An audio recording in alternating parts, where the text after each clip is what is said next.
I never imagined that moving into a quiet suburban neighborhood in Gilbert, Arizona, would nearly destroy everything I had built over 15 years. But Richard Morrison made it his personal mission to ruin me the moment I refused to bow to his petty demands. My name is David Chen, and I run a successful digital marketing agency from my home office. When my wife Sarah and I bought our 4-bedroom house in the Saguaro Heights community back in March of 2024, we thought we had found paradise. The streets were lined with mature palm trees, the lawns were pristine, and the neighbors seemed friendly enough during our initial visits. What we didn't know was that the HOA board, particularly their treasurer Richard Morrison, ruled the neighborhood like his personal fiefdom. The trouble started exactly 3 weeks after we moved in. I was in my home office on a Tuesday morning, wrapping up a video call with a client in Boston when my doorbell rang insistently. Not just once, but 7 times in rapid succession. I excused myself from the call, irritated at the interruption, and opened the front door to find a man in his late 40s with thinning brown hair and a clipboard clutched to his chest like a shield. "Can I help you?" I asked, trying to keep my voice level despite my annoyance. "I'm Richard Morrison, treasurer of the Saguaro Heights HOA," he announced with the kind of self-importance that made my skin crawl. "I'm here to discuss several violations I've observed on your property." I glanced at my watch. "I'm actually in the middle of a business call." "Could we schedule this for later this afternoon?" His face flushed red. "HOA business takes precedence over personal matters. This will only take a few minutes if you cooperate." The word cooperate stuck in my throat like a bone. I had dealt with difficult people throughout my career, but something about Richard's tone immediately set off alarm bells. Still, I wanted to be neighborly, so I stepped outside and closed the door behind me. "What violations are you referring to?" I asked. Richard flipped through papers on his clipboard with theatrical precision. "First, your garbage cans were visible from the street on a non-collection day last Thursday. Second, your lawn was mowed in a diagonal pattern rather than the required horizontal pattern. Third, you have a business sign in your window which is expressly forbidden by our CC and Artiques." I stared at him, waiting for the punchline that never came. "I'm sorry, there must be some mistake. I don't have any business sign in my window." "The sticker on your home office window," Richard said, pointing toward the side of my house. "It clearly displays your company name and logo." I followed his finger to the small 3-inch decal I had placed on the inside of my office window, visible only if you walked onto my property and pressed your face close to the glass. "That's not a sign. It's a decorative sticker that's maybe 3 inches across. You can barely see it from the sidewalk. The CC and Artiques state no business signage is permitted, no exceptions." Richard's smile was thin and cruel. "I'm issuing you a formal warning. You have 48 hours to remove it, or you'll be fined $100 per day." "This is ridiculous," I said, feeling my temper rising. "I run a legitimate home business. I have every legal right to work from home, and a tiny sticker inside my own window isn't hurting anyone." Richard stepped closer, invading my personal space. "Mr. Chen, I don't think you understand how things work here in Saguaro Heights. We have standards, we have rules, and everyone follows them, no exceptions, especially not for people who think they're above the community." The way he emphasized people sent a chill down my spine. "I'm Chinese American, born and raised in San Francisco, and I've experienced my share of subtle and not-so-subtle racism. But I decided to give him the benefit of the doubt, at least for now. I'll remove the sticker," I said quietly, "but I need you to leave now. I have work to finish." "See that you do," Richard said. "And fix that lawn pattern. We're not running a carnival here." As he walked away, I noticed him taking photographs of my house with his phone from multiple angles. I went back inside, rejoined my call, and apologized to my client, but my mind was elsewhere. Something about Richard Morrison felt dangerous. That evening, I told Sarah about the encounter over dinner. She laughed it off at first, suggesting that Richard was probably just one of those people who took HOA rules too seriously. "Just remove the sticker and keep your head down," she advised. "It's not worth making enemies over something so small." She was right, of course.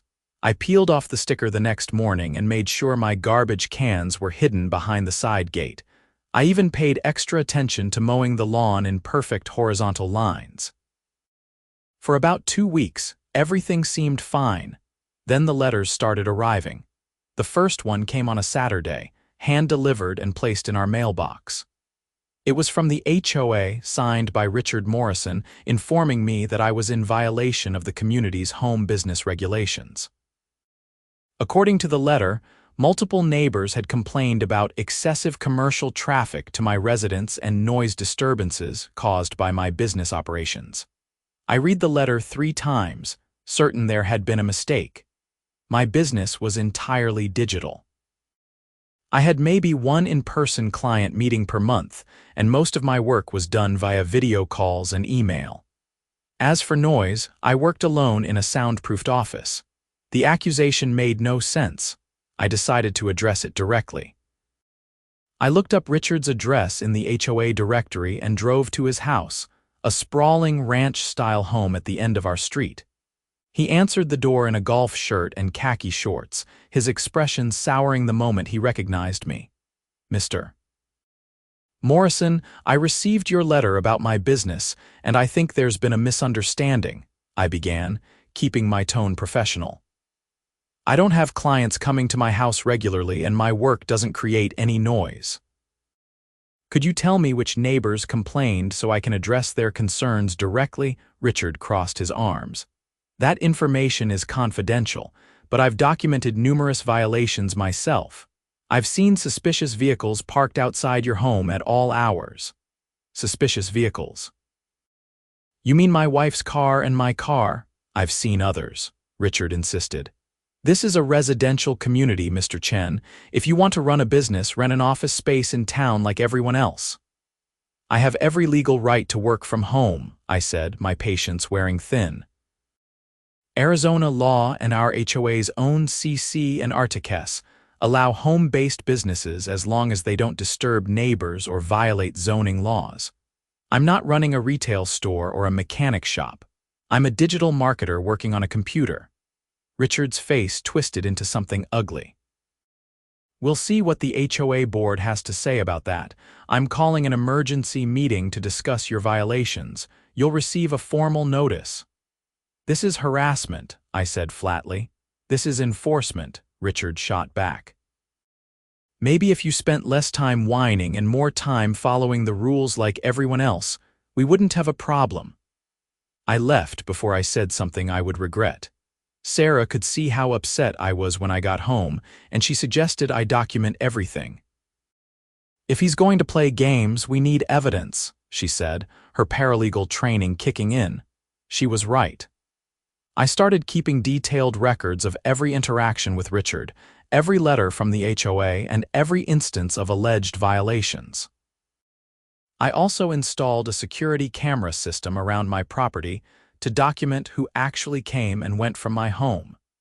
The emergency HOA board meeting was scheduled for the following Thursday evening at the community center. Sarah and I arrived 15 minutes early to find about 30 neighbors already seated, whispering among themselves. Richard sat at a table at the front of the room alongside the HOA president, Susan Walsh, and the secretary, Karen Hoffman. Karen was exactly what you'd expect. A woman in her mid-40s with an aggressively highlighted bob haircut and a permanent expression of disapproval. Susan called the meeting to order and immediately turned the floor over to Richard. He stood, adjusted his reading glasses, and began his presentation with the confidence of a prosecutor delivering a closing argument. "Thank you all for coming tonight," Richard began. "We're here to discuss a serious matter that affects the quality of life and property values in our community. Mr. David Chen, who purchased the property at 847 Desert Bloom Drive earlier this year, has been operating an illegal commercial enterprise from his residence in direct violation of our CC and Articles. Illegal commercial enterprise. The words hit me like a slap. I started to stand, but Sarah put her hand on my arm, silently telling me to wait. Richard continued, clicking through a presentation on a projector screen. I have documented evidence of commercial vehicles visiting his property at all hours, noise complaints from neighbors, and evidence that he's advertising his business using his home address, which is explicitly forbidden. The screen showed photographs of my house from various angles, including shots that were clearly taken from my own property without permission. One photo showed a FedEx truck in my driveway. Another showed my neighbor's landscaping truck parked on the street near my house. A third showed my wife's sister dropping off our niece for a visit. That's ridiculous, I said, unable to contain myself. Those aren't business vehicles. That's a delivery truck, my neighbor's landscaper, and my family. Karen leaned forward into her microphone. Mr. Chen, you'll have an opportunity to speak when Mr. Morrison is finished. Please hold your comments. Richard smiled, clearly enjoying my discomfort. As I was saying, this kind of activity is exactly what our CC and Articles were designed to prevent. Residential neighborhoods should remain residential. If we allow Mr. Chen to continue operating his business unchecked, what's next? Auto repair shops, daycare centers. The integrity of our community is at stake. He went on for another 10 minutes, painting me as some kind of neighborhood menace who was single-handedly destroying property values. When he finally finished, Susan asked if I wanted to respond. I stood, pulling out my tablet with the documentation I had prepared. Thank you. First, I want to address the claim that I'm running an illegal business. I'm a digital marketing consultant. I work from a home office, primarily on a computer. I don't have employees, I don't store inventory, and I don't have clients visiting my home regularly. According to both Arizona state law and the CC and Articles, that every homeowner signed, home-based businesses are permitted as long as they don't create disturbances or violate zoning regulations. I pulled up the relevant section of the CC and Articles on the projector. Section 7.3 clearly states that professional offices for occupations such as artists, attorneys, accountants, and consultants are permitted.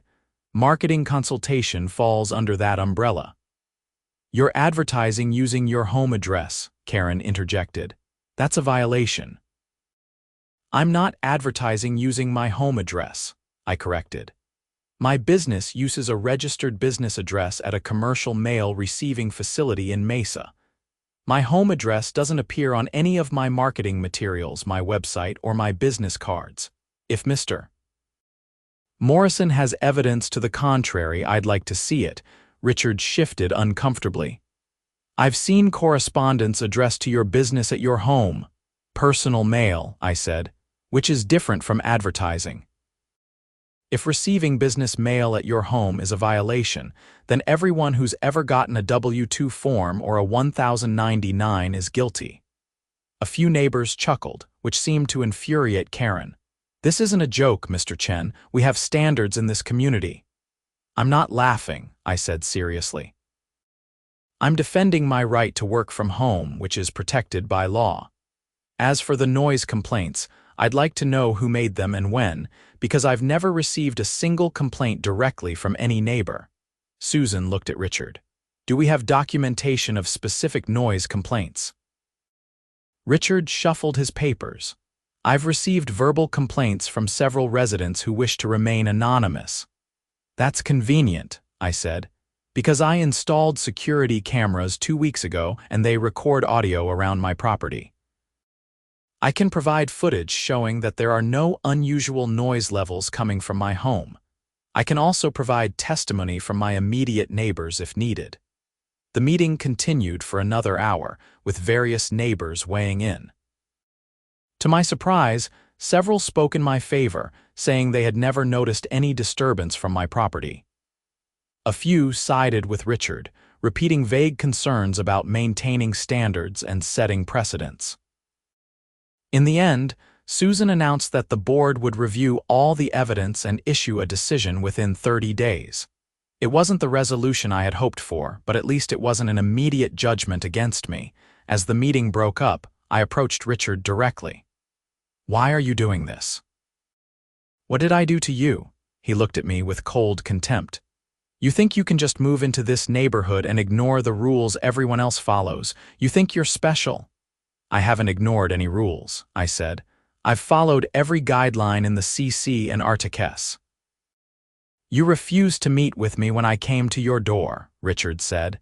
"You were disrespectful and dismissive. Nobody disrespects me in my own community." The truth finally clicked into place. This wasn't about rules or regulations. This was personal. Richard Morrison had decided I was his enemy the moment I asked him to come back later during that first visit, and now he was on a crusade to punish me for that perceived slight. "This is insane," I said. "You're harassing me because I was busy during a work call." "I'm enforcing community standards," Richard said. "And if you don't like it, you can sell your house and leave." He walked away before I could respond, leaving me standing in the community center parking lot with a cold knot of dread in my stomach. The next 4 weeks were relatively quiet. I continued working, kept meticulous records, and waited for the board's decision. Sarah and I discussed our options, including hiring an attorney if the board ruled against me. We hoped it wouldn't come to that, but we were prepared. The board's decision arrived on a Tuesday afternoon via certified mail. I signed for the thick envelope, my heart pounding, and opened it at my kitchen table while Sarah looked over my shoulder. The letter was 3 pages long, full of legal jargon and formal language. The bottom line was clear. The board had found insufficient evidence of violations and would not be taking action against me at this time. However, the letter included a stern warning that any future complaints would be thoroughly investigated and could result in fines or other penalties. It was a victory, but a hollow one. The letter's tone made it clear that Richard and Karen were still watching, still waiting for me to slip up. "At least it's over," Sarah said, relief evident in her voice, but it wasn't over, not even close. 2 days after receiving the board's decision, I received a phone call from a potential client named Marcus Webb. He was the marketing director for a mid-sized tech company in Phoenix, and we had been in discussions for weeks about a major contract that would have added 6 figures to my annual revenue. "David, I'm sorry to do this," Marcus said, his voice uncomfortable. "But we've decided to go in a different direction with our marketing services." My stomach dropped. "Can I ask why? I thought we were aligned on everything." There was a long pause. "Look, I'm just going to be straight with you. We heard some concerning things about your business practices. About lawsuits and ethical violations. We can't afford to be associated with that kind of controversy." "What?" I felt like I'd been punched.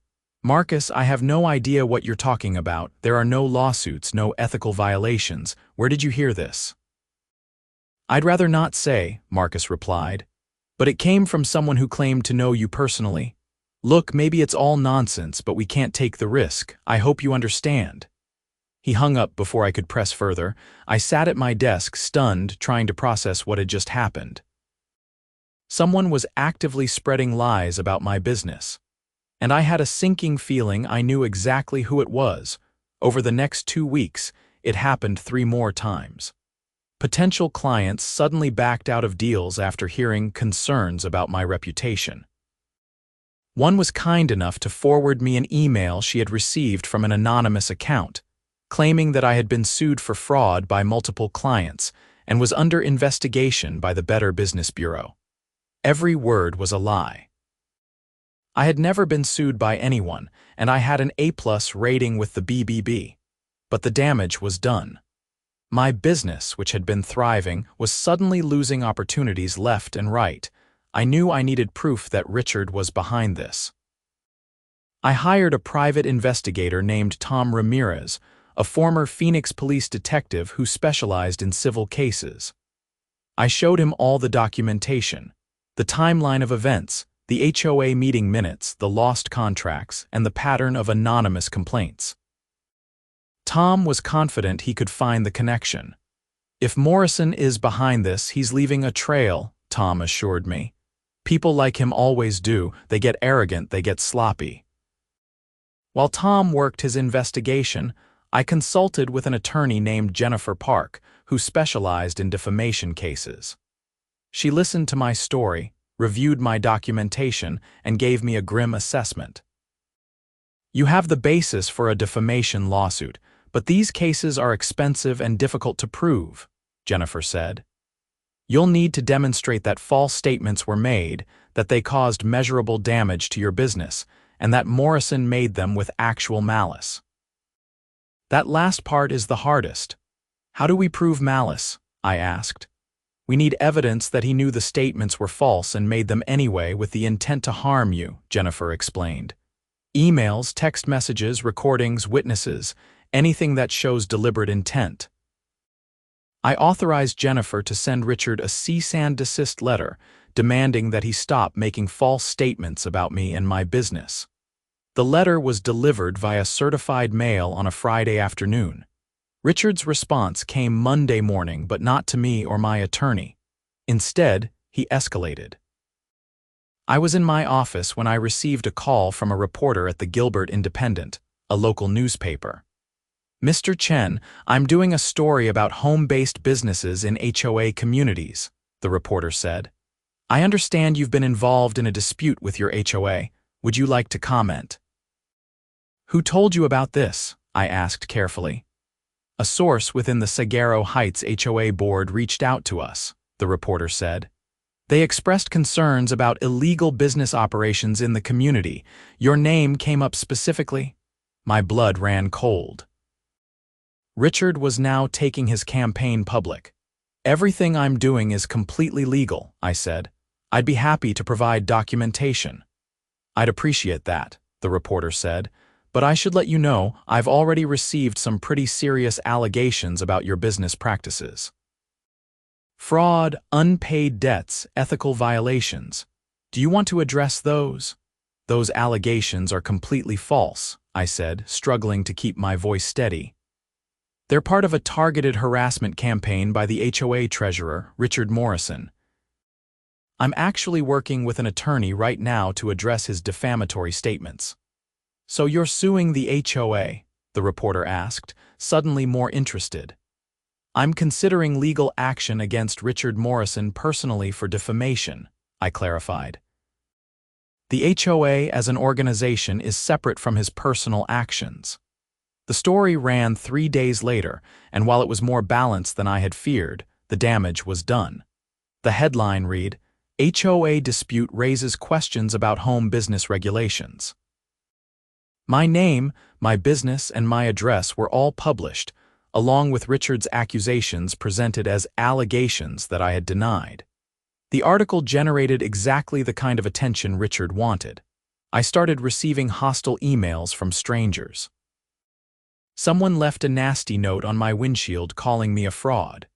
2 of my existing clients called to express concerns, though I was able to reassure them with documentation and references. But the real blow came when I lost a contract I had already signed. A retail company in Scottsdale invoked a morals clause in our agreement, citing the reputational concerns raised in the newspaper article. The contract was worth $85,000, money I had been counting on for the year. That night, Sarah found me sitting in my dark office staring at my computer screen. "This has to stop," she said quietly. "He's destroying us." "I know," I said. "It's time to fight back." The next morning, I met with Jennifer Park and gave her the green light to file a defamation lawsuit against Richard Morrison. She warned me again that it would be expensive, time-consuming, and emotionally draining. But I was past the point of caring about any of that. Richard had declared war, and I was going to finish it. Jennifer filed the lawsuit in Maricopa County Superior Court 2 weeks later. The complaint laid out a detailed timeline of Richard's actions, the false statements he had made, and the quantifiable damages to my business.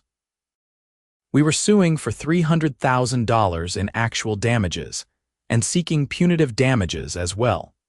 Richard was served with the lawsuit on a Saturday morning while he was washing his car in his driveway. According to Tom Ramirez, who happened to be watching from down the street, Richard's face went purple when he read the complaint. He immediately got on his phone, presumably calling his attorney. The lawsuit became the talk of Saguaro Heights. Neighbors I barely knew started stopping me to ask questions or offer support. Some sided with Richard, viewing the lawsuit as an attack on the HOA itself. Others, who had their own negative experiences with Richard over the years, quietly told me they hoped I won. Richard's attorney, a bulldog named Gerald Hutchins, filed a motion to dismiss the case, arguing that Richard's statements were protected opinion and that I hadn't adequately proven damages. Jennifer countered with a thick brief full of evidence, including the lost contracts, the newspaper article, and testimony from the clients who had backed out. The judge denied the motion to dismiss, and the case moved forward to discovery. This is where Jennifer's prediction about the expense started to become real. Discovery in a defamation case is exhaustive, requiring both sides to produce every relevant document, email, text message, and communication. Tom's investigation finally paid off during this phase. Through a combination of subpoenas and witness interviews, we discovered that Richard had been using a fake email account under the name Concerned Neighbor 2024 to contact my clients and business associates. The email address was registered to a free email service, but Tom was able to trace the account's creation and usage patterns back to Richard's home IP address. Even more damning, Richard had been careless. One of the emails he sent to a potential client had been forwarded to me by that client, and the metadata showed it had been sent from Richard's personal computer. The private investigator also found evidence that Richard had called the Better Business Bureau pretending to be a former client of mine, attempting to file a false complaint. But the smoking gun came from an unexpected source. Karen Hoffman, the HOA secretary. Karen and Richard had apparently had a falling out over an unrelated HOA matter, and she was furious with him. When she was deposed as part of the discovery process, she revealed that Richard had openly discussed his campaign against me during HOA board meetings, even joking about how he was going to run that arrogant Chinese guy out of the neighborhood. The racist comment preserved in Karen's contemporaneous notes from the meeting changed everything. It established clear malice and discriminatory intent, strengthening our case considerably. Jennifer was jubilant when she called to tell me. "This is exactly what we needed," she said. Morrison's own colleague just handed us his head on a platter. As the case progressed through the legal system, Richard's behavior became increasingly erratic. He started showing up at my house at random times, taking photographs from the street. He filed 3 separate complaints with the Gilbert Code Enforcement Office, claiming various violations on my property. All 3 were investigated and found to be without merit. He also ramped up his HOA enforcement actions, not just against me, but against several other homeowners who he perceived as being sympathetic to me. He issued fines for minor violations, organized special assessments, and generally made life miserable for anyone who crossed him. This backfired spectacularly. A group of fed-up homeowners, led by my neighbor Patricia Rodriguez, organized a recall election to remove Richard from the HOA board. The petition gathered signatures quickly, and an emergency election was scheduled for January 2025. Meanwhile, settlement negotiations began in my lawsuit. Gerald Hutchins reached out to Jennifer with an offer. Richard would pay $25,000 and issue a private apology if I agreed to drop the suit. I rejected it immediately. "This isn't about the money," I told Jennifer. "It's about holding him accountable. I want a public judgment that shows what he did was wrong." Jennifer supported my decision. "With the evidence we have, I think we can do much better at trial," she said. "But you need to understand going to trial is always a risk. Juries are unpredictable." "I understand," I said, "but I need this.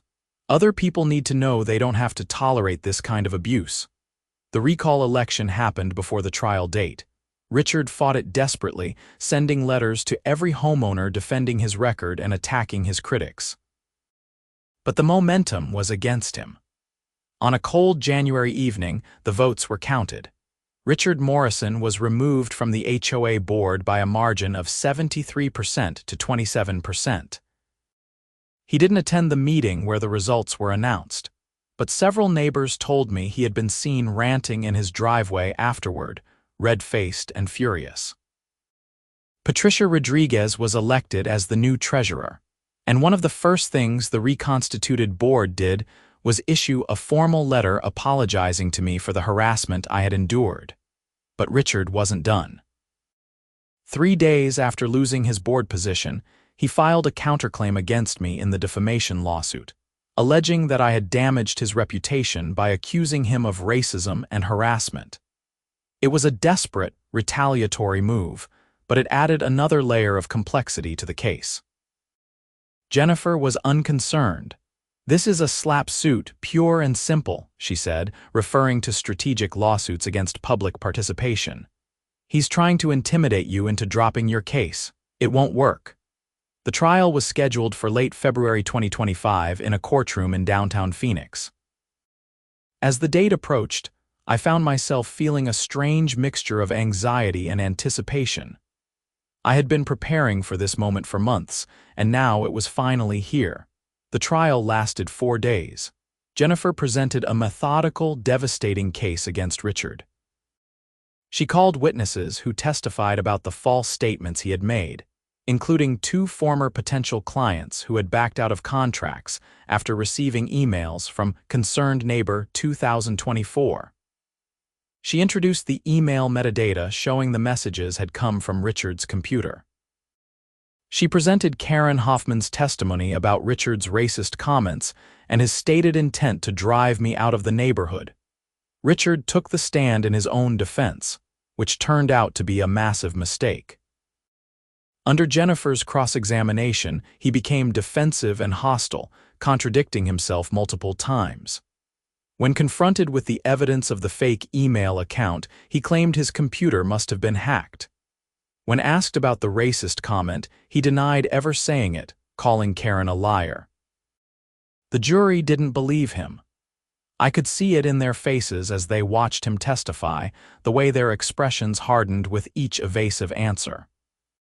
Richard's attorney tried to argue that any damages I had suffered were minimal, and that I couldn't prove the lost contracts were directly caused by Richard's statements. But Jennifer had prepared thoroughly.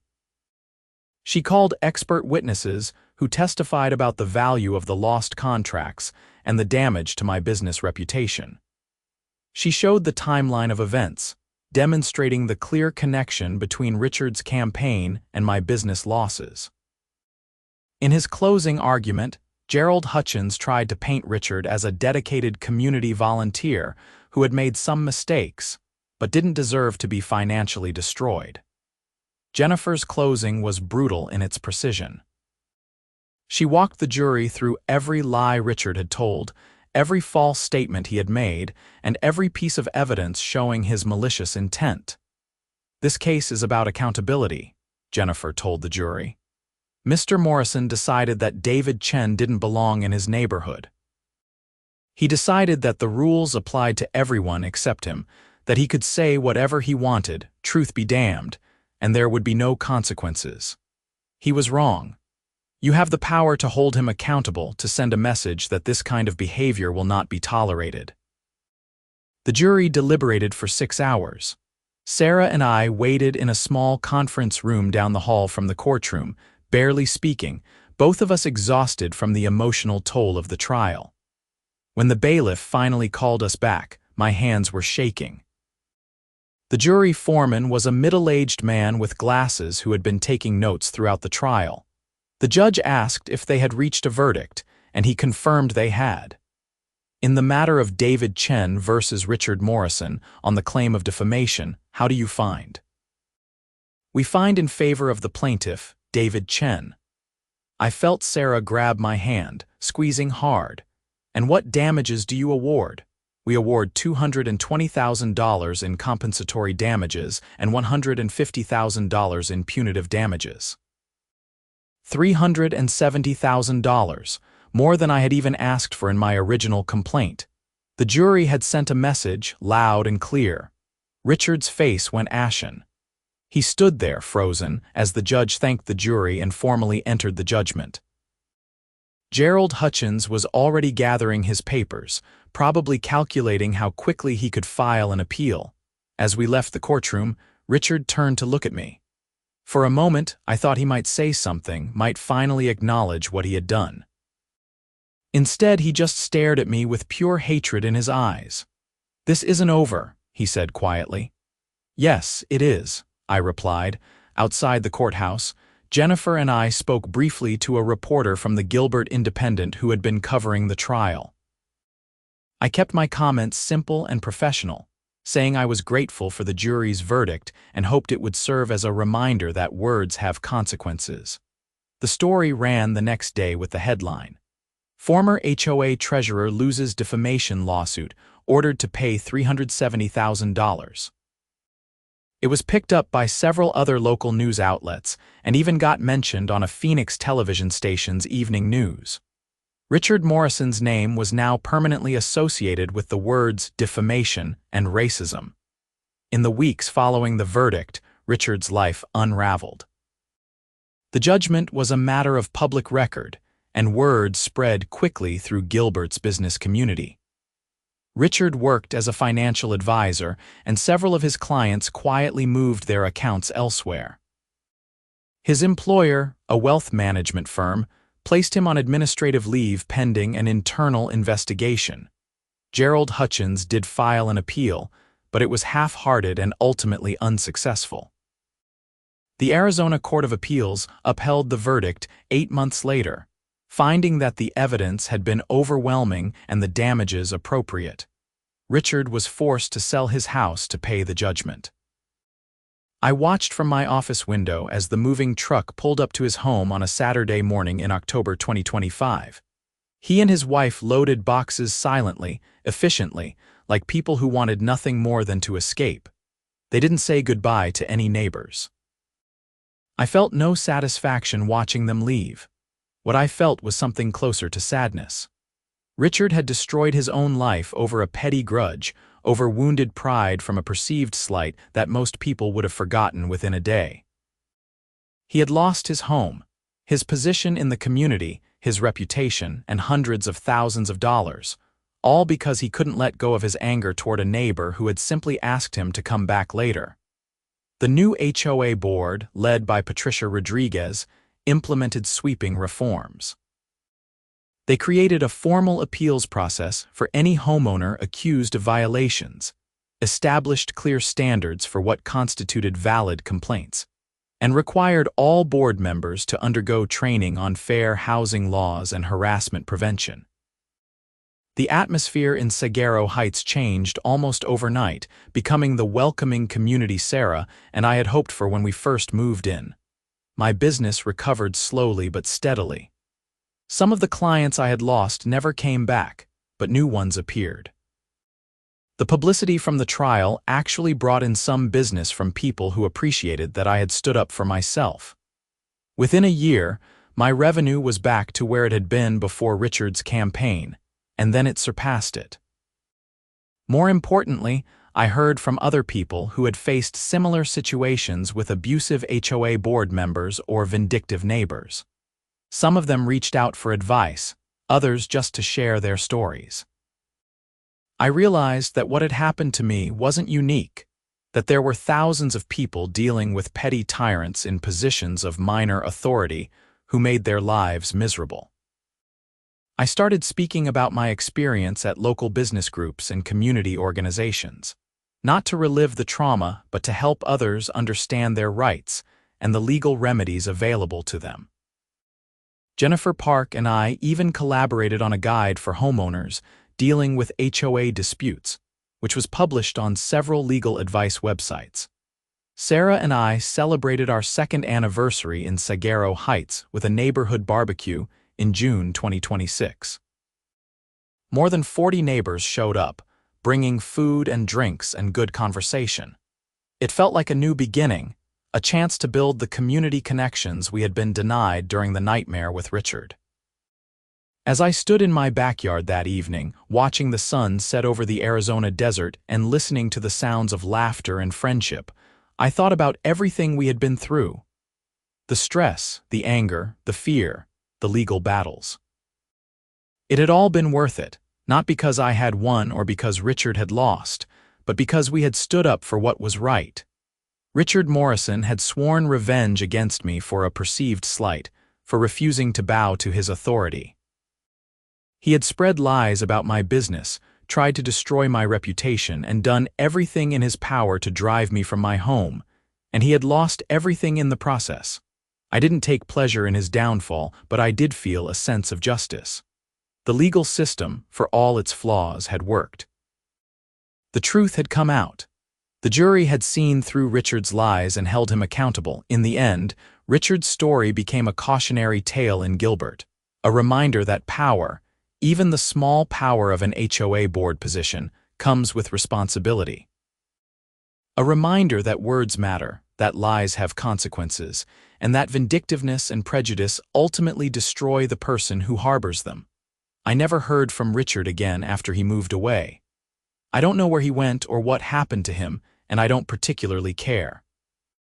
He's no longer a part of my life or my neighborhood, and that's exactly how I want it.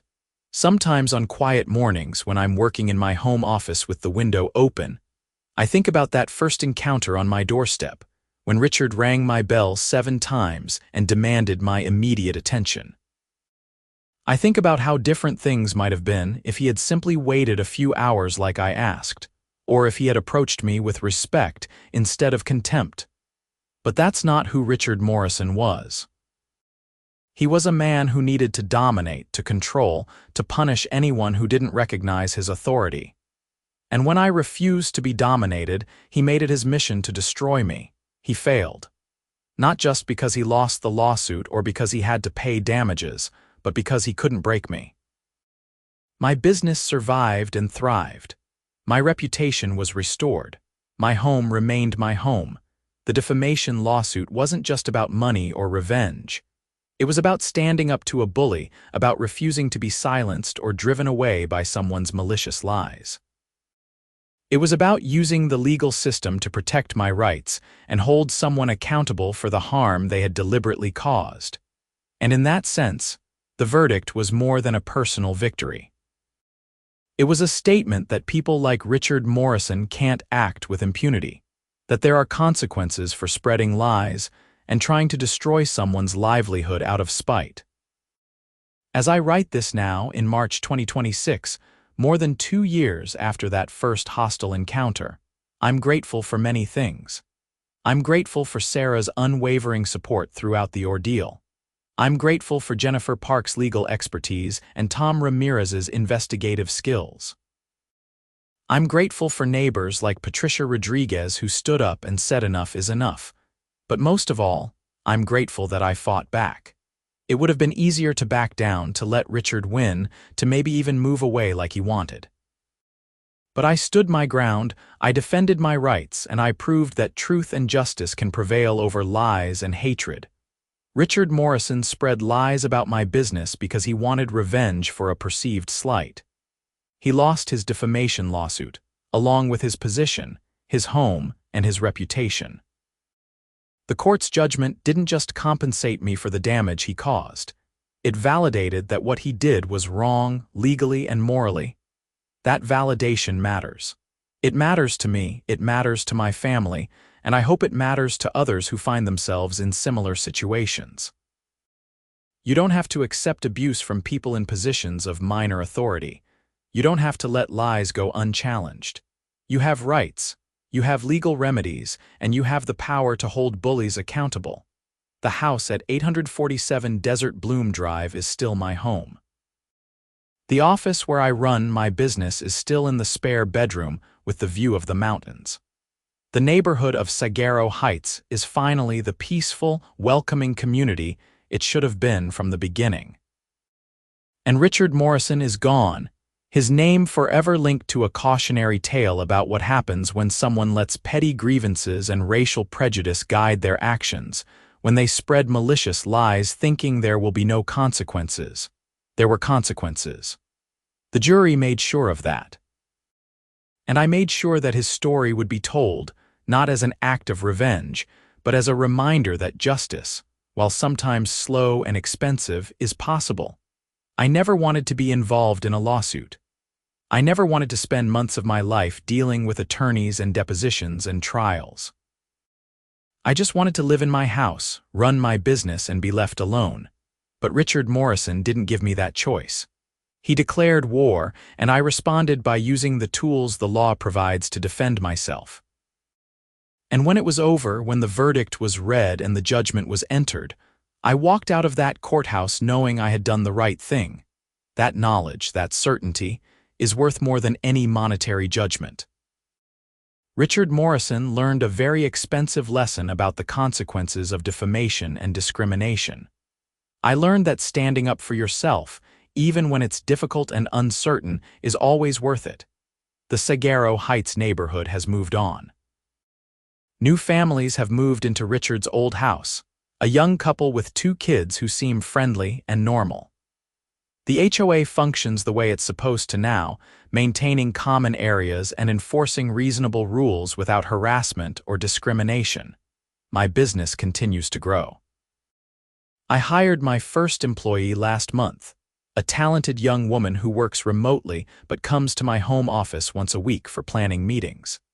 The irony isn't lost on me that I now have actual business meetings at my house, the very thing Richard accused me of doing when it wasn't true. Life has returned to normal, or rather, it has finally become the normal I hoped for when Sarah and I first decided to buy a home in Gilbert. The nightmare is over, the legal battle is won, and justice has been served. Richard Morrison swore revenge and tried to destroy me. Instead, he destroyed himself. That's how these stories usually end when truth confronts lies, when justice confronts malice, when determination confronts bullying. I hope he's found some peace wherever he is now. I hope he's learned from his mistakes and become a better person. But mostly, I hope his story serves as a warning to others who might be tempted to abuse whatever small power they have, who might think they can spread lies without consequences, who might believe that vindictiveness is a substitute for actual authority. It's not. And the legal system, for all its imperfections, exists to protect people like me from people like Richard Morrison. The defamation lawsuit worked exactly as it was supposed to, holding someone accountable for deliberate lies that caused measurable harm, $370,000. That's what the jury decided Richard's lies cost him. But the real cost was higher: his reputation, his position in the community, his home, possibly his career. All of it lost because he couldn't control his anger, couldn't let go of a perceived slight, couldn't see past his own prejudices. That's the real lesson of this story. Not that I won a lawsuit or that justice prevailed, although both of those things are true. The real lesson is that words matter, that lies have consequences, and that standing up for yourself is always worth it, even when the path forward seems impossibly difficult. I stood up. I fought back. I won. And now I'm home in my office, living my life, running my business, exactly as I have every right to do. Richard Morrison is gone, his threats and lies and hatred nothing but a bad memory. The defamation lawsuit is over, decided conclusively in my favor. The truth came out, justice was served, and life goes on. That's all I ever wanted. Just to live my life in peace, without harassment, without false accusations, without someone trying to destroy everything I've built out of spite and prejudice. Now I have that peace. And Richard Morrison has a court judgment against him that will follow him for years. A permanent reminder of what happens when you spread lies about someone's business. When you let revenge guide your actions. When you forget that other people have rights that don't disappear just because you're angry. He swore revenge. I defended myself. The jury decided who was telling the truth. And that truth set me free from the nightmare he tried to create. The judgment stands final and complete, a matter of public record for anyone to see. Richard Morrison, former HOA treasurer, lost his defamation lawsuit and paid the price for his lies. That's not my opinion. That's a legal fact, decided by 12 citizens who heard all the evidence and reached a unanimous verdict. Justice was served, and I can finally move forward with my life, secure in the knowledge that I did the right thing by refusing to be silenced or driven away.